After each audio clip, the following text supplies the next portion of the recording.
বিজ্ঞাপন থেকে আয়ের প্রায় অর্ধেক হারিয়েছে সামাজিক যোগাযোগ মাধ্যম টুইটার। গত অক্টোবরে প্রায় ৪৪ বিলিয়ন মার্কিন ডলারে তা কিনে নেন ধনকুবের ইলন মাস্ক। এরপর থেকে তার নানা সিদ্ধান্তে প্রতিষ্ঠানটি তলিয়ে যেতে বসেছে।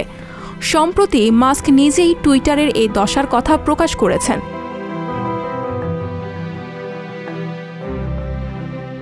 তবে তিনি চলতি বছরের জুনকে আখ্যায়িত করেছেন প্রতিশ্রুতিশীল মাস হিসেবে। টুইটার অধিগ্রহণের পর এর অর্ধেক কর্মচারী অর্থাৎ প্রায় ৭,৫০০ কর্মীকে ছাঁটাই করেন মাস্ক।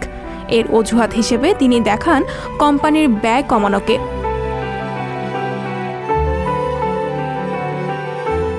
এছাড়া টুইটার ধুঁকতে থাকার আরেক কারণ এর ঋণের বোঝা।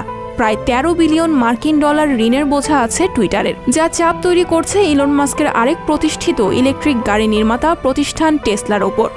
বিনিয়োগ বিশেষজ্ঞরা বলছেন মাস্কের এমন আচরণ কোম্পানিটির ঘুরে দাঁড়ানোতে বাধা হয়ে উঠতে পারে। আগে টুইটার ও মাস্ক মালিকাধীন টুইটার যেন এক ভিন্ন প্রতিষ্ঠান।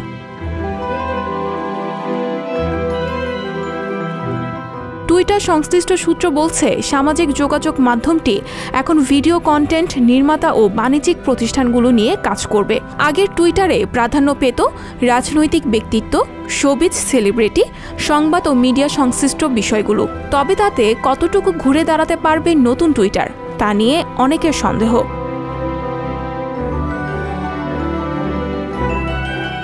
অন্যদিকে টুইটারের বিকল্প হিসেবে মেটা মালিকাধীন থ্রেডস নিয়ে বিবাদ লেগেছে ইলন মাস্ক ও মার্ক জাকারবার্গের মধ্যে।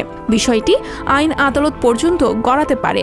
জাকারবার্গের মালিকাধীন টেক জায়ান্ট মেটা সম্প্রতি নিয়ে এসেছে নতুন প্ল্যাটফর্ম থ্রেডস অ্যাপ।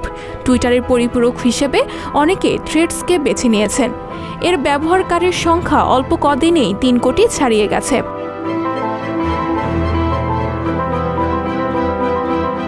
এদিকে নিজের বাজার দখল সহ্য করতে পারেননি মাস্ক। তিনি অভিযোগ করেছেন টুইটারের সাবেক কর্মীদের সহায়তায় থ্রেডস অ্যাপটি তৈরি করেছে মেটা। এ প্রসঙ্গে মাস্ক বলেছেন প্রতিযোগিতা ভালো, তবে প্রতারণা নয়। তবে মাস্কের এমন অভিযোগ উড়িয়ে দিয়েছে মেটা। তারা জানিয়েছে থ্রেডস পরিকল্পনা টিমের কেউ সাবেক টুইটার কর্মী নয়। সঞ্জিতা শম্পা, সংবাদ প্রকাশ।